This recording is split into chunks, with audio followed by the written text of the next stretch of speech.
বিড়ি সিগারেটের অভ্যাস যাদের, ছেড়ে দেন বাবা, আমার অনুরোধ, রাগ হইয়েন না। আপনি হিম্মত করলে পারবেন চাচা। বিড়ি সিগারেট আগুন, আগুন কোনো মানুষের প্রিয় হইতে পারে না। 2 নাম্বার, না ঠিক কইও না, রাখো। বিড়ি সিগারেট দুর্গন্ধ, দুর্গন্ধ কোনো সুস্থ স্বাভাবিক পেশাব পায়খানার দুর্গন্ধ কোনো স্বাভাবিক মানুষের প্রিয় হইতে পারে না। ঠিক বিড়ি সিগারেটও দুর্গন্ধ, দুর্গন্ধ কোনো মানুষের, স্বাভাবিক মানুষের কাছে পছন্দনীয় হইতে পারে না।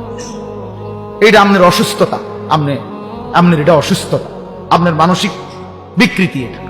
নাহলে আপনি দুর্গন্ধকে নিয়ে প্রতিনিয়ত নাকে মুখে ঢুকাইতেছেন, আগুনকে প্রতিনিয়ত নাকে মুখে ঢুকাইতেছেন। এটা তো অগ্নি পূজকের চিহ্ন হইতে পারে, ইমানদারের চিহ্ন হইতে পারে।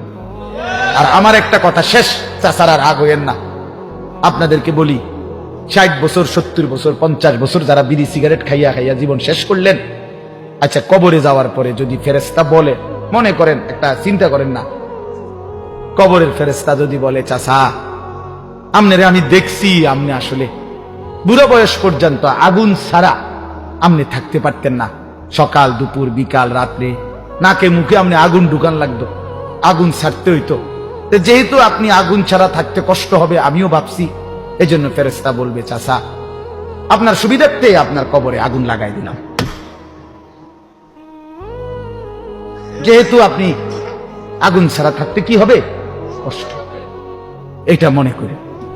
তাইলে এখন বলেন, যদি লজ্জা থাকে ছেড়ে দেন।